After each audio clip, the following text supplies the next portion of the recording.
लागे विज्ञान नमो ताहि जाते बहे अरिहंतादि महा करि मंगल करियो महान ग्रंथ करन को कान जाते मिले समाज सभी पावे निज बलिराम आत्म रूप अनुपम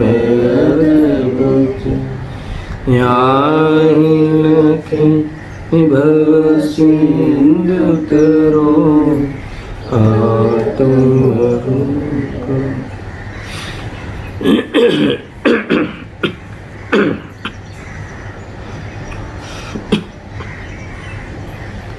कविवर पंडित श्री बनारसी दास जी रचित उपादान निमित्त चिट्ठी अपने आप में एक अद्भुत रचना है। इस चिट्ठी के आधार से टॉपिक ये चल रहा है कि उपादान निमित्त की स्वाधीनता। उपादान निमित्त की स्वाधीनता पे गुरुदेव श्री ने विस्तार से चर्चा की है, तो उसके आधार से हम कुछ टॉपिक अर्थात कुछ बिंदुओं के आधार से स्वाध्याय कर रहे हैं। इसमें कहते हैं कि पोतामाज उपादान निमित्त बतावाज। ये जो निमित्त उपादान की चिट्ठी का जो विषय है, इन्होंने इतने में कह दिया, पोतामाज उपादान निमित्त बतावाज, यानी द्रव्यार्थिक उपादान निमित्त की चर्चा यहाँ करनी है। और उसकी भूमिका के रूप में सर्व गुणों को स्वाधीन असहाय बताते हुए सबसे पहले मर्यादा बांध ली। दो गुणों के बीच में, उनकी पर्यायों के बीच में निमित्त उपादान की क्या व्यवस्था है वो समझाना है। तो उसकी भूमिका के रूप में ऐसा कहा कि सबसे पहले ये परस्पर कैसे हैं, असहाय है, किसी गुण को किसी गुण की सहाय की जरूरत नहीं है, स्वाधीन पिंडमन है, हर गुण अपना स्वाधीन कार्य करता है, चाहे सुद्रूप पिंडमन हो चाहे असुद्रूप पिंडमन हो। उसका क्रम का जो नियम है ना, कि सम्यक श्रद्धान पूर्वक ही सम्यक ज्ञान होगा, उस पूर्वक ही सम्यक चारित्र होगा। जब श्रद्धा सम्यक होगी तब चारित्र भी सम्यक होगा, ज्ञान भी सम्यक होगा। फिर भी श्रद्धा के कारण ज्ञान नहीं, ज्ञान के कारण चारित्र नहीं, ऐसा कहा गुरुदेव ने। देखो, ज्ञान छे माटे श्रद्धा छे कि श्रद्धा छे माटे चारित्र छे एम नहीं। ज्ञानનું કાર્ય જ્ઞાન કરે છે, શ્રદ્ધાનું કાર્ય શ્રદ્ધા કરે છે અને સ્થિરતાનું કાર્ય ચારિત્ર કરે છે। यानी हर गुण का अपना अपना डिपार्टमेंट है और उस अनुसार अपना कार्य स्वाधीनता से करता है। ये स्वाधीनता सिद्ध होने के बाद निमित्त उपादान की चर्चा यहाँ करने वाले हैं। फिर भी ये उपादान निमित्त के बीच में जो स्वाधीनता है, उसके लिए और भी कुछ प्रश्नोत्तर किए हैं, उससे अपन और भी पढ़ते हैं।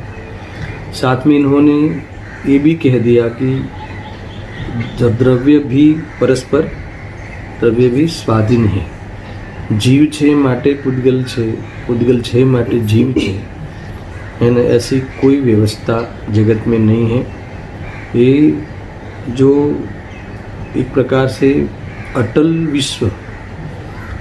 विश्व की जो अटल मर्यादा है, एक द्रव्य दूसरे द्रव्य के आधार से चलायमान नहीं होता है ना। यहाँ कहा है दरेक द्रव्य पोताना गुण पर्यायથી છે। जीव अपने गुण पर्याय से है, अजीव अपने द्रव्य गुण पर्याय से है। कोई जीव और अजीव दोनों मिलके काम करते हैं या एक दूसरे को सहाय करते हैं, ऐसी कोई बात यहाँ सिद्ध होती नहीं है। पहले ये बात पूरी तरह से आप समझ लो है ना, वस्तु स्वरूप की जो मर्यादा हमें ख्याल में हो, और फिर निमित्त उपादान रूप जो बाह्य में कार्य दिखता है उस अनुसार हम जाने, समझे, कहे, व्यवहार से ऐसा माने, तो भी कभी किसी पदार्थ की हमें अपेक्षा नहीं होगी। अर्थात किसी पदार्थ पे हम आरोप नहीं करेंगे कि इसने मेरा नहीं किया। ज़्यादातर से है ना कि हमारी मदद कोई करता नहीं, हमने पहले बहुत मदद की थी, ये बहुत चलता है ना। इनको तो हम बॉम्बे ले आए थे, हमने यहाँ सेट किया था, आज हमारे ख़राब दिन आए हैं तो हमारे सामने नहीं देखती। तो ये सारे जो निमित्त उपादान के झगड़े हैं, अर्थात ये जो अज्ञान है कर्ता कर्म का, वो अगर ये दोनों पदार्थ की स्वतंत्रता अथवा दो गुणों की स्वतंत्रता ख्याल में आ जाए तो इस प्रकार का अज्ञान नहीं होगा, और अज्ञान नहीं होगा तो क्लेश नहीं होगा। हमारा मूल प्रयोजन क्या है ना, सुखी होना। मूल प्रयोजन ये है, मोक्ष मार्ग में प्रवर्तन करना, मोक्ष को प्राप्त करना, सुखी हो जाना, पूर्ण रूप से मुक्ति को प्राप्त होना। ये प्रयोजन के लिए ये सारी बात है। निमित्त उपादान का अज्ञान ही हमें संसार में रुकने के लिए मजबूर कर देता है। ये कर्ता कर्म अज्ञान ही हमें क्लेश को प्राप्त कराता है, और क्लेश के कारण हमारे कर्म भी बंद होते हैं, आकुलता भी होती है, नए नए है ना जन्म मरण का बंदोबस्त होता है। इसीलिए ये कर्ता कर्म संबंधी जो मिथ्यात्व है, कर्तृत्व बुद्धि है ना, ये खतरनाक है। यानी एकत्व, ममत्व, कर्तृत्व, भोक्तृत्व मिथ्यात्व के ही प्रकार है, एक प्रकार से मिथ्यात्व ही है, भ्रम है ना, और भ्रम के कारण हम परेशान होते हैं। ऐसा देखो, इसको समझाती हुई और उदाहरण दिए हैं, पहले पढ़ते हैं कि निगोदनो जीव ऊंचे आवीने मोक्ष मार्गने लायक थवा सुधी आव्यो ते कई रीति, है ना। नित्य निगोद या निगोद से ही आते हैं सारे जीव, तो निगोद से ऊपर आके मोक्ष मार्ग के लायक हो गया।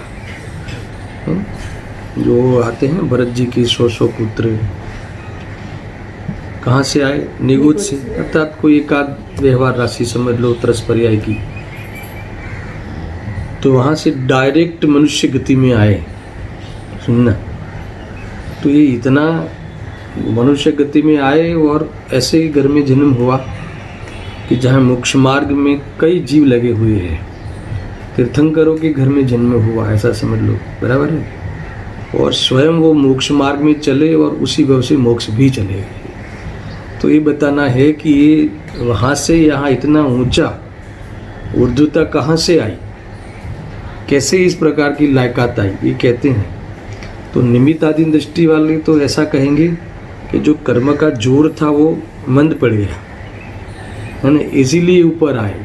तो यहाँ कहते ऐसा नहीं है। અહીં કહે છે કે તેનો ચારિત્ર ગુણ જ પોતાની ઉપાદાન શક્તિથી મન કસાયરૂપ પરિણમીને ઊંચો આવ્યો। स्वयं उसकी कसाई की ही इतनी हीनता हुई, हम निगोद के अवस्था में क्या मनता हुई होगी, हम तो कल्पना भी नहीं कर सकते, है ना। कोई दिमाग नहीं है, अर्थात तो कोई संगीत चिंतना तो है ही नहीं, सोचने का अवसर तो वहाँ है नहीं, फिर भी वो कसाई की मनता। देखो, सोचना ज्ञान की पर्याय है ना। और ये जो ऊर्ध्वगमन में कारण बनने वाला जो चारित्र में मनता हो जानी, कसाई की मनता हो जानी, वो चारित्र गुण की पर्याय है। सोचने में तो कितना हीन, ज्ञान तो कितना हीन, मगर फिर भी पर्याय में ऐसी मनता आ गई, ज्ञान तो हीन, समझ में आया ना, और चारित्र में ऊर्ध्वता आने लायक परिणाम मनता का, समझ में आया, तभी तो आया होगा जी बाहर, ऐसा कहते हैं। यानी उपादान शक्ति मन कसाय रूप परिणमी और ऊपर आया। सुनना बराबर से। निगोद में क्यों रहा तो अब तक, तो वो कोई कर्म के कारण वहाँ रुका है ऐसा नहीं है, अपने भाव कलंक की प्रचुरता के कारण वहाँ रुका, अपने ही वो तीव्रता कसाय की ऐसी रही कि वहाँ से बाहर नहीं आ पाए। देखो, ये भी तो एक प्रकार से निमित्त कथन है। सुनना, ये जो नियम सार में गुरुदेव सिंह ने ये बात को उठाई है कि जीव नरक में क्यों गया, नरक क्यों जाता है, तो कई जवाब मिल सकते हैं। एक तो ऐसे कि भी उन्होंने नरक गति का बंद किया, नरक आयु कर्म का बंद होने से अथवा नरक गति नामक कर्म के निमित्त से वो जीव वहाँ गया, और निमित्त प्रदान करते हैं। उपादान से एक भाव ऐसा भी मिलता है कि ऐसे खोटे भाव किए कि जिसके कारण उसे नरक में जाना हुआ। खरेखर जो घमन की ओर से लेते हैं, गुरुदेव सिंह ने ऐसा कहा कि इसलिए भी नहीं गया नरक, ये तो तुम्हें नरक दिखता है, घमन हुआ है हमें तो वो दिखता है, और अपनी क्रियावर्ती शक्ति के कारण क्षेत्र से क्षेत्रांतर हुआ। किसी ने प्रश्न पूछा कि फिर वहाँ ही क्यों गया, क्षेत्र से क्षेत्रांतर तो देवगति में भी कर सकता था, समझ में आया ना। तो वहाँ इतना कहा कि वो बात सही है, नरक जाने लायक भाव है ना, ऐसा हुआ कि उसके निमित्त से, मगर जाना हुआ वो क्रियावर्ती शक्ति से हुआ। यहाँ रहता है वो अपनी क्रियावर्ती शक्ति का स्थिति रूप परिणमन से रह रहा है, और जाना होगा तब क्रियावर्ती शक्ति के है ना गति रूप परिणमन से जा रहा है। सुनो, ये आपको लगेगा कि ऐसा चिंतन से क्या लाभ होगा, यानी हमें वो खोटे भाव आए हैं ना, उस पे से भी दृष्टि हटानी है। ये बात बराबर है, खोटे भाव आए थे, नरक के योग्य परिणाम किए थे, उस प्रकार आयु बंद हुआ था और उस प्रकार से जाने का काल आया तो गया, वो सब बराबर है, ना नहीं है, निमित्त निमित्तिक। फिर भी वो परिणमन शक्ति से गया ऐसा देख के वो उन्होंने वो भाव किया था, उस भाव पे भी दृष्टि नहीं करनी, और वो तत्समय की योग्यता को जानते हुए हमें उस पर्याय से भी दृष्टि हटा के, त्रिकाली स्वभाव तो वैसा का वैसा ही है ना। जीव जड़ रूप हुआ ही नहीं, जीव नारकी हुआ ही नहीं, जीव निगोद रूप हुआ ही नहीं, समझ में आया ना। निगोद में गया वो बात तो बात की है, गया ही नहीं और फिर उस रूप हुआ ही नहीं, है ना। तो वो क्रियावर्ती शक्ति से क्षेत्र से क्षेत्रांतर मात्र हुआ है, ऐसा ही है। और खरेखर तो देखा जाए तो अपने स्वक्षेत्र से तो बाहर ही नहीं आया है, अपने असंख्यात प्रदेश से तो बाहर ही नहीं आया है। तो इस प्रकार से कई प्रकार से स्वभाव की दृष्टि करने के लिए ये सारे सिद्धांत कहे जाते हैं। तो ये देखा भी, देखो जीव निगोदમાં ઊંચે કેમ આવ્યો, તો કે પોતાના ચૈત્ર ગુણની તેવી શુભ ગતિને લીધે, मगर वो कोई कर्म हटे, कर्म ने थोड़ा रास्ता दिया है ना, ऐसा नहीं है।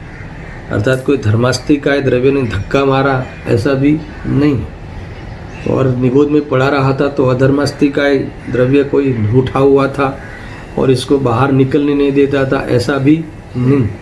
वो सब निमित्तों की कथा है, वो तो जब काम होगा तब उस है ना गमन करेगा तो धर्मास्तिकाय द्रव्य निमित्त में आएगा, इतना कहना है। उस गति में जाना नरक गति कर्म निमित्त कहलाएगा, मगर अपने उपादान से वहाँ पहुँचा है और अपने उपादान से वहाँ रहा है, उसमें एक समय के लिए भी कर्म पे, उस गति पे, उस आयु पे आरोप दे देकर हमने अपना पुरुषार्थ खोना नहीं चाहिए। आप मुझे आवागमन, ये हमारा आवागमन जो हो रहा है वो क्रियावर्ती शक्ति का मलिन पिंडमन है, समझ में आया कि नहीं। ऐसा भी यहाँ कहा है, दोनों प्रकार का परिणमन होता है ना, स्थिति रूप और गमन रूप, ऐसा। देखो अब आगे क्या कहते हैं, બંનેમાં પોતાનું સ્વતંત્ર ઉપાદાન છે, પોતાની પર્યાયના दोषनी न जोता, ये बात बताई। देखो अब ये आप निमित्त की ओर से क्यों बात नहीं करते हैं, क्योंकि एक तो इसलिए नहीं करते कि निमित्त तुम्हारे में कुछ किया नहीं जाने के लिए। हाँ, उसमें तुम्हारे जाने में अनुकूलता का आरोप, रुकने में अनुकूलता का आरोप, अनुकूलता यानी कोई अनुकूलता देता है ऐसा भी नहीं। ऐसा हमें ख्याल में आवे कि इसमें ऐसा काम हुआ है कि जैसे कह सके कि इसके निमित्त से हुआ है ना, मगर ये जाने में कोई मदद करता है ऐसा नहीं तो आप वही कहोगे कि मैं क्या करूं, वो तो कर्म हमें नरक गति में ले गया है, मैं क्या करूं, है ना। धर्मास्तिकाय द्रव्य को जाके कहो तो क्या ऐसा नहीं है। ये तुम घमन रूप, घमन भी एक स्थिरता जीव का स्वभाव है, एक प्रदेशों में, अपने प्रदेशों में स्थायी रहना और क्षेत्रांतर नहीं करना, ये जीव का शुद्ध स्वभाव है। मगर आवागमन जो होना वो जीव का अशुद्ध स्वभाव है, समझ में आया ना। वो भी अच्छी बात नहीं है। जिस प्रक्रिया से कर्म का आगमन होता हो वो प्रक्रिया जीव की स्वाभाविक नहीं होती। ऐसा है ना। તો પોતાની પર્યાયના દોષને ન જોતા નિમિત્તને માથે દોષ ઢાળવા તે અજ્ઞાનીની અનીતિ છે। તેમજ નિમિત્તને આધીન પોતાના ગુણ માનવા તે પણ અનીતિ છે। ख्याल में आया ना। मेरे गुण प्रकट किसके कारण हुआ, तो ये कर्म का अभाव हुआ इसलिए हुआ, ऐसा नहीं। उस समय वास्तव में उस गुण का प्रकट होने की योग्यता थी और मेरे में वो गुण हैं और उस समय योग्यता थी, अर्थात इस प्रकार का पुरुषार्थ हुआ कि वो गुण उसको लाभ दिया। समझ में ना, ऐसा समझना चाहिए। देखो ऐसा आप कहोगे कि भी कर्म का अभाव होता है, पर कर्म के अभाव के कारण हुआ ऐसा नहीं है। आपको उसमें कुछ करना नहीं है। आपको गुण प्रकट करने के लिए कर्म को दबाना नहीं है, कर्म पे आरोप देना नहीं है, वहाँ आपका कुछ कर्तव्य बनता नहीं है। समझ में आया कि नहीं। कर्तव्य कहाँ बनता है, पुरुषार्थ में बनता है। स्वयं अपने स्वभाव को देखे और देखने में वही व्यक्ति होती है अपने गुणों की, वही पुरुषार्थ है अपने स्वकाल में होने लायक, ऐसा समझना। देखो अनेकांत नीति थी એટલે કે જૈન સિદ્ધાંતથી તે વિરુદ્ધ છે। वो निमित्त के अधीन अपने गुण प्रकट होना ऐसा मानना वो बहुत बड़ी अनीति है। हमें तो ऐसा लगता ही नहीं कि हमने कोई ऐसी अनीति की है। ऐसा है ना, मत लगता है कि भी हमने कोई भूल की है, इसने मेरा काम किया, ऐसा हमने माना, तो ये तो बहुत बड़ा दोष है। ऐसा कह रहे हैं। देखो तारा द्रव्य गुण पर्यायनी अस्थि में परनी नास्ती छे। देखो क्या कहते हैं, इनका अनेकांत सुनो कि तारा द्रव्य गुण पर्यायनी अस्थि में परनी नास्ती छे अने निमित्त कई तारा गुण दोषनु करता नहीं। ये जैन नीति की अनेकांत पद्धति है। ये लिखा है अनेकांत जैन नीति। तो एम कहे छे कि यहाँ कहते हैं कि स्वचतुष्टय की तेरे में अस्थि है और पर चतुष्टय की तेरे में नस्ति है ना। अपने में अपने स्वचतुष्टय की अस्थि है, मेरे स्वचतुष्टय से मेरी अस्थि है, और पर चतुष्टय की मेरे में नास्ति है। ये आत्मा की ही शक्ति है। इस प्रकार का अनेकांत है, तब सम्यक एकांत होता है कि मेरे दोष गुण का कारण परद्रव्य नहीं है। देखो कितना हेतु देते हैं यहाँ गुरुदेव श्री की, जो है ना, जो विचक्षणता है, तत्व संबंधी जितनी गहराई है ना, ऐसी कहीं मिलती नहीं।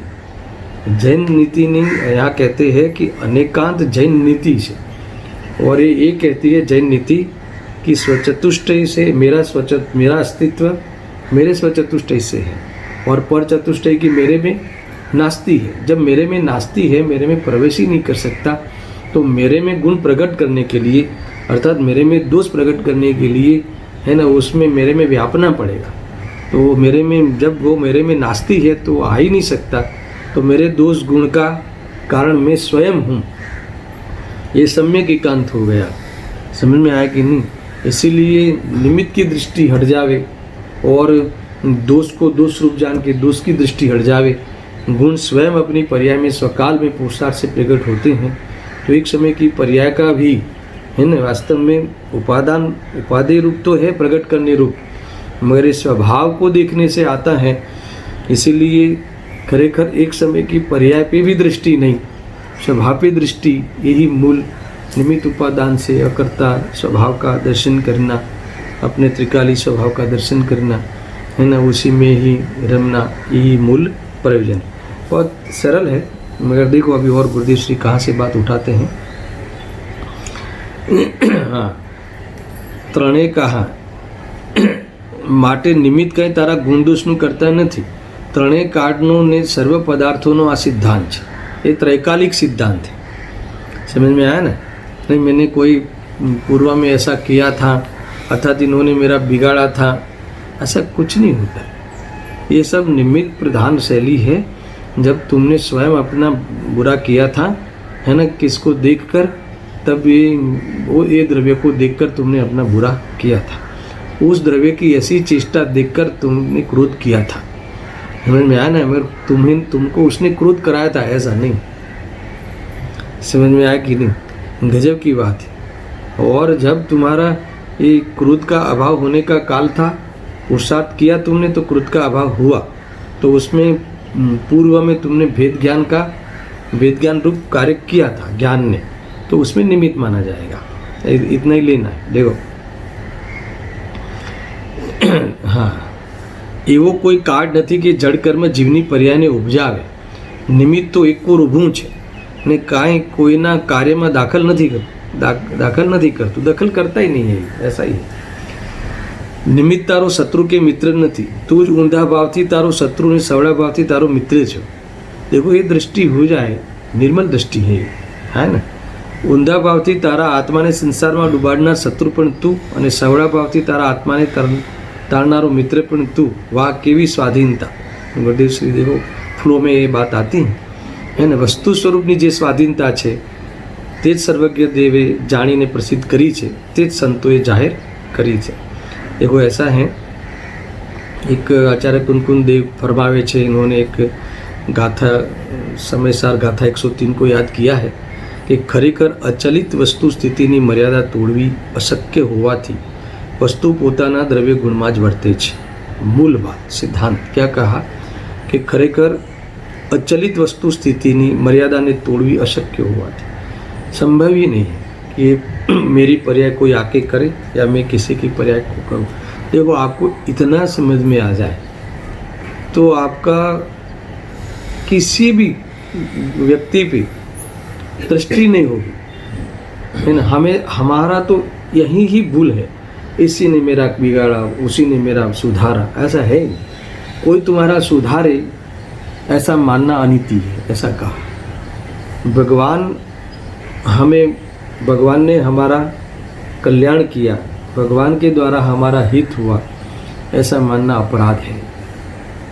कैसी बातें हैं देखो, समझ में आया ना। भगवान ने गाइडेंस दिया, मगर भगवान ने गाइडेंस दिया वो भी कथन है, कोई किसी उनको गाइडेंस देने की इच्छा ही नहीं होती। वो तो उनके संयोग में वो इच्छा ही नहीं है ना, वो तो वाणी कीर्ति है। सुनने का हमारे अवसर मिला और हमने सुना, समझा और अपना कल्याण कर लिया। इतनी सरल और सहज व्यवस्था, इतनी मतलब कि अटल विश्व, अचल विश्व, यानी ये कहा ना मर्यादा, अपनी मर्यादा में रहना वही अटलता है। अपने द्रव्य गुण पर्याय में ही वर्तना ये वस्तु की अटल मर्यादा है, विश्व मर्यादा है, अटल विश्व मर्यादा है। यानी इसमें कहीं भी खामी नहीं हो सकती, कहीं भी आधीनता नहीं हो सकती। अरे विश्व में आधीनता नहीं है, सुनना, विश्व व्यवस्था में आधीनता नहीं है। आधीनता हमें अज्ञान से भाषित होती है। और हमारे द्रव्य में भी जब वस्तु स्वयं स्वतंत्र है तो हमारे द्रव्य में भी गुण को पर्याय को एक दूसरे की अधीनता नहीं, किसी पर्याय को किसी पर्याय की भी अधीनता नहीं। हमें ऐसा स्वरूप ख्याल में आ जावे तो स्वाधीन रूप से, स्वतंत्र रूप से जीव निराकुलता का अनुभव कर सकता है। बस यही मूल निमित्त उपादान के इस है ना टॉपिक का यही उद्देश्य है समझने का। देखो ये तो बीच बीच में है ना, ये दो वस्तु के बीच वाली मर्यादा ले आते हैं और गुरुदेव से कहते हैं कि यहाँ तो एक ही द्रव्य के दो गुण की बात हमें करनी है। सुनना कैसे लिखते हैं वो देखो। हाँ, खरेखर अचलित वस्तु स्थितिनी मर्यादा तोड़वी अशक्य होवाथी है ना वस्तु पोताना द्रव्य गुणमां ज वर्ते छे, बराबर। अन्य द्रव्य के गुण रूपे थती नथी, तेथी ते अन्य वस्तुमां के तेना गुण पर्यायमां कांई करी शकती नथी। आ वस्तुनी अचलित मर्यादा छे, इसमें कोई भी फेरफार पंचम काल से प्रभावित होकर या चतुर्थ काल से प्रभावित होकर इसमें कोई अन्यथा स्वरूप हो ऐसा नहीं हो सकता। इसकी सिद्धि भी हो सकती है, इसकी है ना प्रूव भी होकर हम उसकी श्रद्धा भी कर सकते हैं और ऐसी श्रद्धा होते हुए हम वास्तव में अपने स्वरूप का लाभ ले सकते हैं। हमें निमित्त उपादान की स्वतंत्रता का इस स्वरूप जानकर हमें उस निमित्त को उपादान रूप हमारा जो भ्रम है उसको उपादान मानकर हमने जो भ्रम रखा है उस भ्रम को मिटा सकते हैं। और भ्रम मिट जावे तो भ्रमण मिट जावे। क्या कहा? भ्रम मिट जावे तो ये संसार का परिभ्रमण मिट सकता है, ये हमें ख्याल में होना चाहिए। देखो यहाँ कहते हैं, નિગોથી માળીને સિદ્ધ દરેક જીવની દરેક પર્યાય સ્વતંત્ર, તેમાં ક્યાંય मर्यादा नहीं। कोई देखो, ये मर्यादा का उल्लंघन हम अपनी सोच में कर सकते हैं, मगर वस्तु में मर्यादा का उल्लंघन नहीं होता। ख्याल में आया ना? मैं ऐसा कह सकता हूँ कि तुमने मेरा बुरा किया, मगर ये मेरी सोच में मर्यादा का उल्लंघन है, मगर वस्तु में ऐसा मर्यादा का उल्लंघन नहीं है। इसलिए तुम शांत हो जाओ, इसलिए तुम दूसरे द्रव्य को देखकर, है ना, द्वेष करने का छोड़ दो। यहाँ कह रहे हैं, कितना सरल है। देखो, ये विश्वास आना चाहिए और आप इसकी युक्ति से सिद्धि भी कर सकते हो। देखो, तुम या हम कोई भी अपने माँ बाप को दुखी कोई नहीं देख सकता। हम तो यही चाहते कि इनकी सारी बीमारी मिट जाए, और इसकी सारी बीमारी मिटाने के लिए हम जो भी कुछ करना पड़े उसके लिए तैयार हो गए, मगर ऐसा होता नहीं ना, ऐसा हो नहीं सकता। हम मिटा नहीं सकते। हम स्वयं उनको दुखी देखकर स्वयं अपने उपादान से दुखी हो सकते हैं, पर उनका दुख हम दूर कर सके ऐसी व्यवस्था है नहीं। इसलिए हम किसी पे ब्लेम नहीं करें कि इनके कारण हमारा ये हुआ, ये हमारा ध्यान नहीं रखते हैं, हमारा रखते हैं। कोई हो ही नहीं, व्यवस्था ही नहीं है। समझ में आया कि नहीं? देखो, ये वास्तविकता ये है। और बाहर में जो निमित्त के प्रसंग जो दिखते हैं, उसमें उपादान से कार्य होता है, वो देखने की आदत डाल दो। क्या कहा? बाहर में जो निमित्त के जो प्रसंग दिखते हैं, निमित्त के जो कार्यक्रम दिखते हैं, उसमें कार्य उस पदार्थ की अपनी निजी शक्ति से होता है, ऐसा देखने की आदत डाल दो, तो फिर तुम्हें मार्ग मिलेगा। तो तुम्हें कहीं मोक्ष मार्ग में प्रवेश करने का द्वार मिलेगा। तो तुम मुक्ति के मार्ग में प्रस्तुत हो पाओगे। अर्थात तुम्हारे मुक्ति के मार्ग का प्रारंभ होगा, वो तुम्हें स्वाद मिलेगा। वो स्वाद आएगा कि नहीं, अभी तो मुझे तो परमाणु मात्र की भी जरूर नहीं है। मुनि दशा आए बिना नहीं रह सकती। हमें अभी बहुत जीवन चला गया, हमें मुनि दशा से जीवन जीना चाहिए। यही हमारी शोभा है। समझ में आया ना? हमारा जीवन इस पिछी कमंडल को लेकर स्वाधीन होते हुए दशे दिशा में विहारमान करने का, विचरने का स्वभाव है। और वहाँ अपने ही उपादान से अपने स्वरूप में लीन होने का हमारा, हर पर्याय में होने लायक पुरुषार्थ करने का हमारा स्वभाव है। ये हमें समझना चाहिए, है ना? ये बात यहाँ कहते हैं। अभी इससे विरुद्ध चिंतन मत करो। उपादान निमित्त की व्यवस्था में निमित्त को उपादान समझने की भूल मत करो। इससे हमारा अहित ही होगा, इससे हमारा अज्ञान की ही पुष्टि होगी। ये हमें अपनी दृष्टि को ही बदलना है। दुनिया की कोई नैमित्तिक व्यवस्था नहीं बदलनी है। उस निमित्तिक होते हुए हमें देखने की दृष्टि आनी चाहिए। देखो, हर पावरफुल व्यक्ति अथवा हर उस योग्यता वाला व्यक्ति, उस निष्णात अपने क्षेत्र का रॉ मटेरियल में उस पूरी वस्तु को देख लेता है। ये दृष्टि होनी चाहिए। जैसे एक बंजर प्लॉट है, तो बंजर प्लॉट में वह बिल्डर्स पूरे बिल्डिंग देख लेता है, मल्टी स्टोरी बिल्डिंग देख सकता है। तो ऐसे ही निमित्त उपादान के प्रसंग में हमें उपादान से कार्य होता है, वो हमें दिख सकता है। ज्ञान में वो ताकत है। ज्ञान में मिली जुली पोजीशनों में भी स्वतंत्र पृथक वस्तु की सत्ता देखने की क्षमता है, और श्रद्धा को ऐसे सत्य मानने की क्षमता है, और चारित्र को, है ना, ऐसा सत्य मानना जानने का निमित्त बना पाकर अपने ही उपादान से स्वरूप में लीन होने की क्षमता है। तो इस प्रकार से एक ही द्रव्य में अपना जो अपने ही द्रव्य में अपना प्रयोजन साधे उसी को वास्तविक साधना कहते हैं। इस प्रकार से हमें अपना कार्य साधना चाहिए, आराधना करनी चाहिए। यही बात है इसमें। देखो कितनी बातें आई नहीं, ऐसा है एक वस्तुना अनेक गुणो જેમને પ્રદેશભેદ નથી તેઓ પણ પરસ્પર એકબીજાના કાર્યને કરતા નથી, તો પછી ભિન્ન વસ્તુ કે જેમને અત્યંત પ્રદેશભેદ છે તેઓ એકબીજાનું કાર્ય કરે એ વાત क्या रही।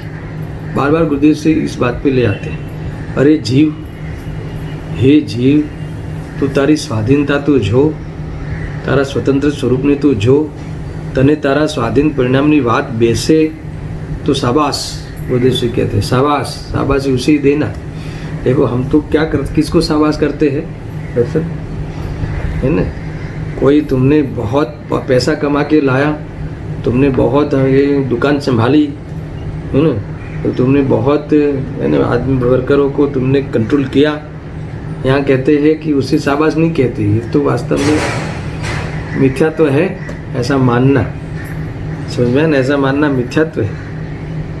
यहाँ इसे शाबाश नहीं कहते, यहाँ तो कहते हैं कि ये सब होते हुए दिखाई दे, उसमें तुम्हें ये ख्याल में आ जावे, ये तुम्हें स्वाधीन परिणाम दिखे कि मुझे जो ये संभालने का राग आया है वो स्वाधीन रूप से आया है, और बाह्य में जो कार्य हुआ है वो स्वाधीन रूप से हुआ है। राग, मुझे उस संभालने का राग आया, उसके कारण बाहर की चीज़ संभली, ऐसा नहीं है। और संभालने के राग, संभलने के राग से मेरी अस्थिरता हुई है परिणाम में, समझ में आया ना। इसीलिए ये मेरा स्वभाव नहीं है, ये मेरा कर्तव्य नहीं है, ये करने लायक नहीं है, ऐसी दृष्टि छोड़कर, समझ में आया, स्वभाव की दृष्टि करते हुए स्थिरता को प्राप्त होना, है ना। ये कहते हैं कि ऐसे स्वाधीनता का लाभ लेना, तो ही इसको गुरुदेव से कहते हैं कि शाबाश, तूने हर परिणाम को, हर द्रव्य गुण पर्याय की मर्यादा को तुमने जान ली, उस मर्यादा को तुमने पा ली, ऐसा यहाँ कहते हैं शाबाश। એટલે જો આવી સ્વાધીન પરિણમનની વાત બેસી તો તારું પરિણમન અંતરલક્ષ તરફ વળ્યું, આવ્યું ને।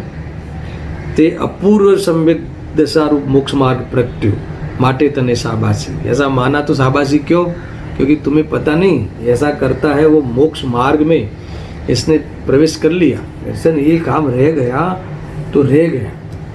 तुमने ऐसा मत मान लो कि हमने कुछ चालाकी करी, बहुत होशियारी रखी और हमने ये है ना कोरोना के रोग से अपने को बचा लिया, तो ये कोई मोक्ष मार्ग में गए क्या, मुक्ति के मार्ग में प्रवेश किया क्या। ये रोग मेरे में होता ही नहीं और मैं मरता ही नहीं, मैं तो हर रोज याद कराऊंगा ये, है ना।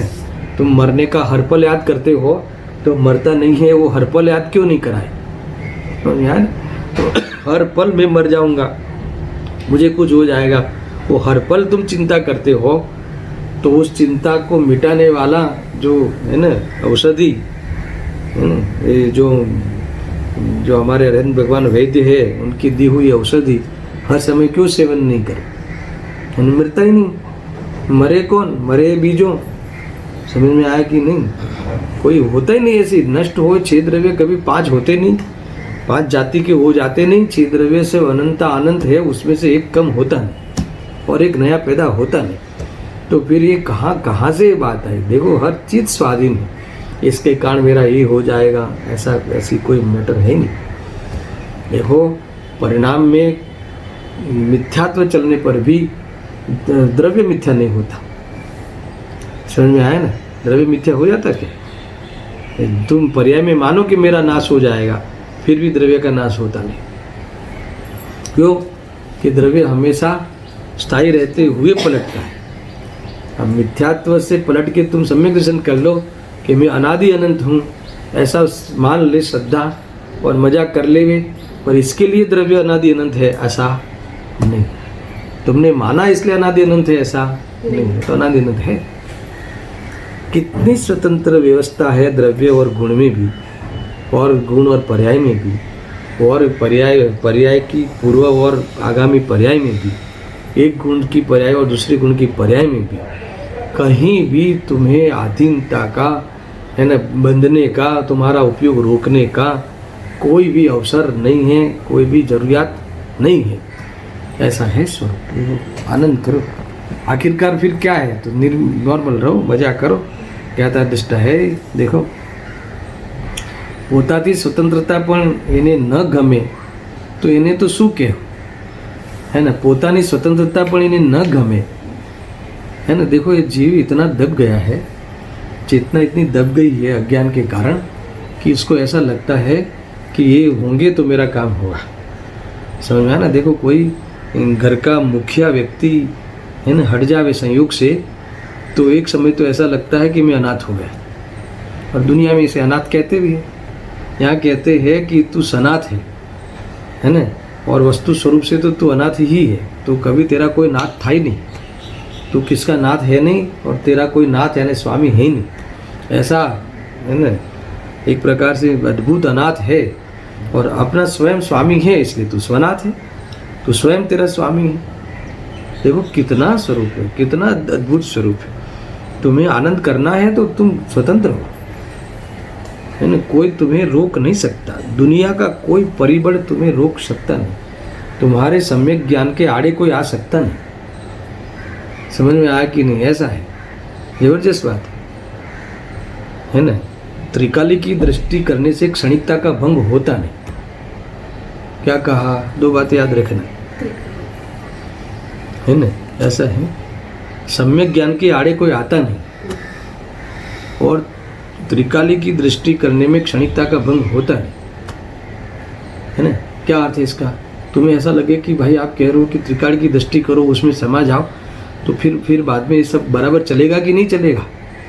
अरे क्षणिकता का भंग होता ही नहीं। जो पर्याय का जो समय जो होना है वो हर द्रव्य का होते रहे। कई राजा महाराजा चले गए ना, तो देश नहीं चला, ऐसा नहीं होता, है ना। देश के जो भारत देश के या दुनिया के द्रव्यों का परिणमन रुक गया हो, ऐसा नहीं होता। किसी के चले जाने से दुकानें बंद नहीं होती, समझ में आया कि नहीं? और किसी के रहने से दुकानें चलती, ऐसा नहीं है। हर द्रव्य का परिणमन कैसा है? स्वतंत्र। कितना अद्भुत मार्ग। चिंता हट जाए कि नहीं हट जाए? दर्शन कब हटे? ऐसा बोलने से कि ऐसा मानने से? ऐसा मानना श्रद्धा है, तो उसमें श्रद्धा का पुरुषार्थ हुआ, तो आत्मबल मिला, और उसके निमित्त से स्थिरता आ गई, तो चारित्र ने भी अपना पुरुषार्थ कर दिया। गलत जो है ना मान्यता के सहित जो विकल्प था वो छूट गया, तो स्थिरता प्राप्त हो गई और निश्चिंत हो गया। अनंत संसार का कारण उसके पास रहा ही नहीं। भाई बहुत अद्भुत मार्ग है, तो शांति से सोचना। देखो, એનું તો અનાદિનું क्या कहते, પોતાની स्वतंत्रता પણ એને ન ગમે, એને તો શું કહેવું? अब ऐसी स्वतंत्र व्यवस्था किसी को पसंद नहीं आवे, यानी हमें तो वे आपका हाथ सदा हमारे पर रहे, भगवान के, है ना, हाथ सदा हमारे पे रहे, तो क्या ऐसा होता नहीं? तुम ऐसी आशा रख के बैठना नहीं, किसी का हाथ किसी पे नहीं रहेगा। समझ में ना, आत्मा को तो हाथ होता ही नहीं। समझ में आया कि नहीं? बहुत गजब की बात है। देखो, એનું તો અનાદિનું એ પ્રકારનું પરિણમન ચાલી જ રહ્યું છે। અજ્ઞાની તો इस प्रकार से बस सोच ही रहा, स्वरूपની अंतर्दृष्टि अपूर्व दशा प्रकट करे तेनी बलिहारी છે। महान तो तब होगा। कुछ नहीं करना है, यानी कुछ नहीं करना है, यानी कहीं भी कुछ करना नहीं है, क्योंकि हर चीज़ अपने स्वकाल में परिणमन कर रही है। यानी निमित्त निमित्तिक तुम्हें दिखता है ये कार्य हो, तो वहाँ उस ऐसा कार्य दिखे, वहाँ तुम्हें ये बात डाल देनी है दिमाग में, श्रद्धान में, कि इसके कारण वो नहीं होता, वो होता है तब वहाँ ऐसा होता है। काल प्रत्यसति मानो, काल प्रत्यसति यानी काल की समानता है। वहाँ गाली होना और यहाँ क्रोध आना, ये दो द्रव्य में एक काल प्रत्यसति है, सुनना, मगर भाव प्रत्यसति नहीं है। भाव दोनों के भिन्न भिन्न है ना। द्रव्य प्रत्यसति नहीं है, द्रव्य दोनों भिन्न भिन्न है। तुम्हारा द्रव्य और इसका द्रव्य में कोई मेल, हाँ उस कार्य का एक काल समान है। समझ में आया ना? तो उससे एक काल में हुआ तो तुम्हें भ्रम हो जाता है कि इसने गाली दी, और मुझे गुस्सा आया है ना। अरे कई प्रकार की निंदा करते हुए दिखाई दे, फिर भी मुनिराज अपने में मस्ती में रहते, अरे अपने आनंद बढ़ाते हुए दिखाई देते, तो कहाँ मेल है बाहर में? समझ में आया ना। और वैराग्य बढ़ता है। किसी की गाली किसी के वैराग्य में निमित्त बनी, किसी की गाली किसी के है ना द्वेष में निमित्त बनी। मगर वैराग्य, अगर वो गाली वैराग्य द्वेषी करा था तो उसको वैराग्य क्यों आया? तो गाली में भी ऐसा दो प्रकार है, किसी को वैराग्य करावे और किसी को द्वेष करावे। अरे जब वैराग्य करेगा तब ऐसा समझ में आएगा कि ये गाली दी तो उसको संसार की असारता ख्याल में आ गई, क्या दम है करके वैराग्य आ गया। तो वो तो अपने उपादान से हुआ, उसका कार्य उसमें हुआ। शांति से समझ। देखो तुम्हें ये अगर छठा ख्याल में आ गई वस्तु की तो तुम्हारी पूरी अदा बदल जाएगी, जीने की तुम्हारा तरीका बदल जाएगा। नहीं तो दबे दबे रहोगे, सहमे सहमे रहोगे। सारा जगत अभी, सारी दुनिया ऐसी डरी डरी सी दिखती है। देख लो, थोड़ा सा तुम किसी के बाग बगल में खड़े रह जाओ, खांसी आ गई तो वो कितनी बार नहाएगा घर जाके, वो देखिए होता कि नहीं होता। होता ना ऐसा, डर डर डर डर ऐसा पूरे भयभीत लगता दुनिया। अरे ऐसा क्यों भयभीत है? स्वरूप पता नहीं। समझ में आया ना। कोई निमित्त को चैलेंज करने की बात नहीं है। समझ में आया ना। कोई अपने आयु निमित्त से आत्मा चला जाता है, अर्थात अपनी क्रियावर्ती शक्ति से चला जाता है, तो ट्रेन की पटरी पे खड़ा रह जाने का बात यहाँ नहीं है। समझ में आया ना। अरे ट्रेन की पटरी पे खड़े रहने वाले भी बच जाते हैं और ट्रेन में नहीं बैठने वाले भी मर जाते हैं। तुम्हें गणित समझ में आ जाना चाहिए। इसका अर्थ ये नहीं है कि निमित्तों को जाके चैलेंज कर, है ना। ऐसा है, कई लोग आत्महत्या करने के लिए गिरते हैं, ऊपर से मरते ही नहीं। समझ में आएगी नहीं। और किसी को मरना ही नहीं है तब भी मर जाता है, बैठे बैठे सुन के मर जाता है आत्महत्या की बात। समझ में आया कि नहीं। ऐसा है। देखो, कोई द्रव्य कोई किसी द्रव्य के अधीन नहीं, हर द्रव्य का परिणमन स्वतंत्र है, अपने अपने स्वकाल में परिणमता है। इसलिए तुम्हें दूसरे द्रव्य पे आरोप देने की आदत छोड़ दो और अपने परिणमन का अहंकार करने का छोड़ दो। अपना परिणमन भी अपने स्वकाल में होता है, इसलिए मैंने किया मेरा परिणाम, ऐसा अहंकार करना छोड़ दो। अर्थात हीनता मानना छोड़ दो कि अरे मुझे ऐसे खराब परिणाम आ गए। परिणाम की भी दृष्टि मत रखो, परिणाम को परिणाम रूप से जानो। और क्या जाने कि अपने स्वकाल में होने लायक परिणाम अपनी तत्समय की योग्यता से होता है, ऐसा यथार्थ जानो। स्वभाव की दृष्टि करते हुए वो परिणाम अपनी तत्समय की योग्यता में मुक्ति का नाच करेगी। कहीं से भी कहीं भी तुम्हें तकलीफ नहीं है। और भी बहुत कुछ है, देखो यहाँ तो 2-3 पेज है, लेते हैं। અહીં તો ગુણભેદ વડે સ્વદ્રવ્યમાં જ ઉપાદાન નિમિત્તની વાત કરીને પર સાથેનો તો સંબંધ તોડી નાખ્યો છે। अभी तो परद्रव्य की तो लीला तुम छोड़ ही दो। तुम अभी अपने द्रव्य के अंदर आके सोचो, और अपने द्रव्य में भी क्या सोचना है। 2 गुणों के बीच में उपादान निमित्त है, यानी अपने में भी हर पर्याय की स्वतंत्रता स्वाधीनता नक्की करो, अर्थात 2 गुणों की स्वाधीनता नक्की करो। तो फिर तुम्हें ये बात होएगी नहीं कि हमने इतना ज्ञान करते हैं फिर भी हमारी श्रद्धा समय क्यों नहीं होती। तो ज्ञान श्रद्धा का कार्य कैसे करेगा? ज्ञान में तुमने ज्ञान की सचोटता प्राप्त कर ली है, मगर तुमने अभिप्राय का पलटने का पुरुषार्थ तुम्हें श्रद्धा में होना चाहिए, उस तरफ ध्यान देना चाहिए। मान्यता अपनी सही करने में मान्यता करनी चाहिए, उसमें ज्ञान का कोई फोकस नहीं है। समझ में आए ना। ज्ञान की जगह पे ये बात तुम्हें ध्यान में रखनी चाहिए। ज्ञान की कोई एक्शन नहीं। देखो मैं बताता हूँ श्रद्धा और ज्ञान की मैत्री और अपने दोनों की स्वतंत्रता। देखो दर्शन, तुम अपने को दर्शन है ऐसा मानते हो, तुम पुत्र हो ऐसा मानते हो, तुम अपनी बेटी के पिता है ऐसा मानते हो, तुम अपनी पत्नी के पति हो ऐसा मानते हो। ये श्रद्धा है। तो मुझे बताओ कि इसमें ज्ञान की क्या एक्शन है? कितनी बार तुम्हें ज्ञान में विषय बनाना पड़ता है, और कितने कभी ऐसा समय आया कि ऐसा तुम नहीं मानते हो कि मैं इनका बेटा नहीं हूँ, अर्थात मैं इनका पति नहीं हूँ। है ना। ऐसा एक भी समय नहीं है कि तुम, है ना, ऐसा माने बिना नहीं रहते कि मैं बेटा हूँ, मैं पिता हूँ।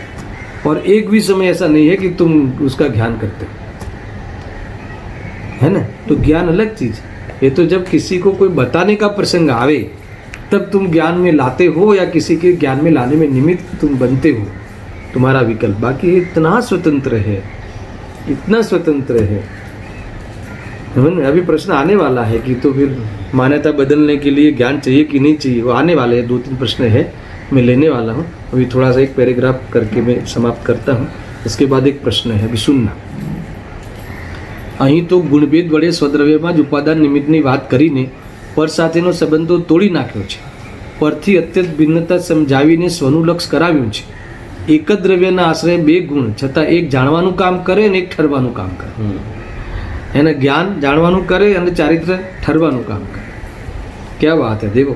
તેમજ એક જ ગુણની અનેક પર્યાયો, તેમાં કોઈ અશુદ્ધ ને કોઈ શુદ્ધ, એવું વિચિત્ર સ્વરૂપ છે, તેમાં બીજાનું કારણ પણ નથી। समझ में आया कि नहीं?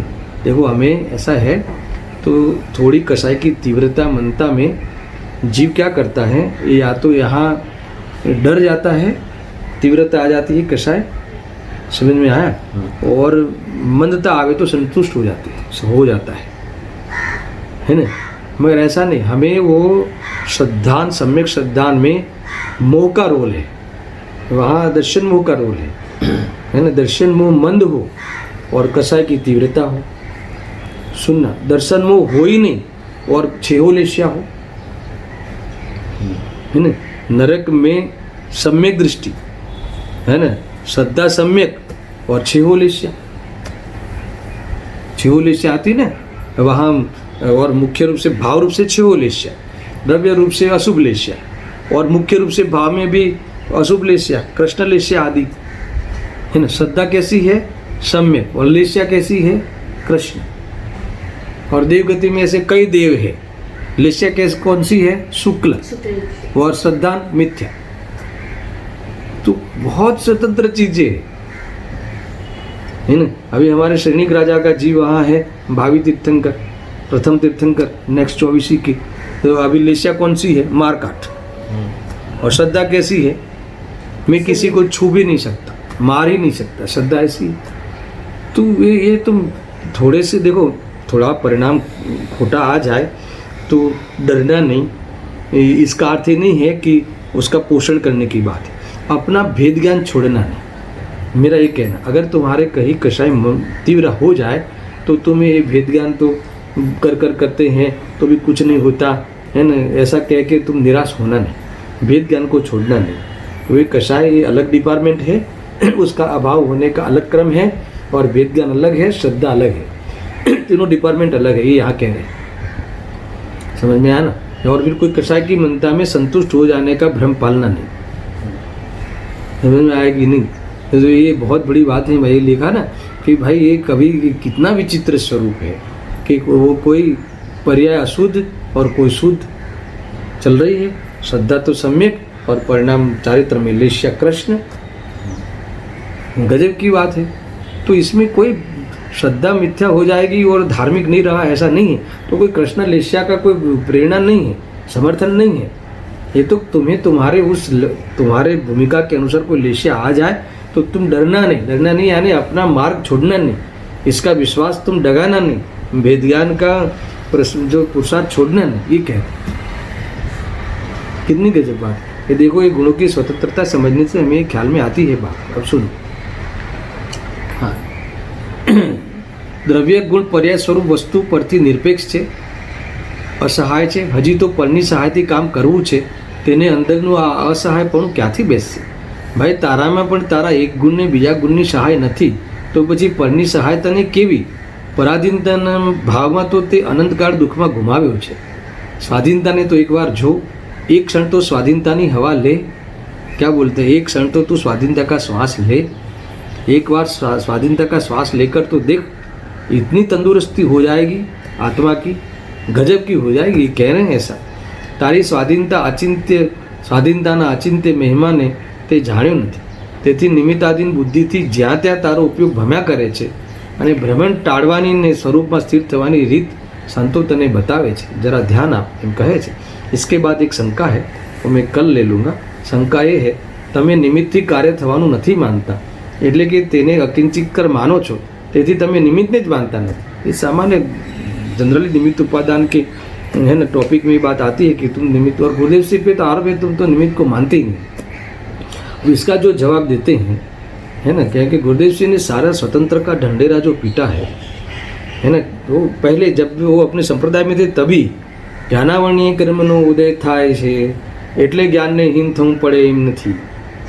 कर्म विचारे कौन भूल मेरी अधिकाई, अग्नि सहे गनगात है ना, लोह की संगति पाई। कहीं भी है वो उसी समय कभी इनको ये देखो कर्म उदय में आया इसलिए मेरा ज्ञानहीन हो, मोह का उदय आया इसलिए मोह करना पड़े, तो फिर मोह का अभाव कब होगा? अब फिर मोह हुआ तो नया मोह बंधा, फिर वो उदय में आ गया, फिर मोह करो, फिर ये अंत कब आएगा? तुम्हें नहीं करना हो तो तुम नहीं करो, ऐसा है व्यवस्था है ना। तुम्हें करना है इसलिए तुम करते हो, तुम्हें अभी भी मोह में आनंद आता है, तुम्हें मिथ्यात्व में अभी मीठा लगता है ना, इसलिए तुम्हें ये बात पसंद है इसलिए तुम करते हो। बाकी जहर लगे तो इसका अभाव के बिना नहीं रहोगे। ये सारी बातें आई है, कल इसी का जवाब विस्तार से समझेंगे।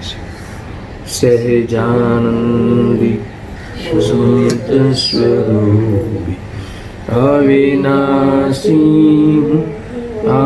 आत्मस्वरूप, सहजानंदी शुद्ध स्वरूपी अविनाशी आत्मस्वरूप, सहजानंदी शुद्ध स्वरूपी अविनाशी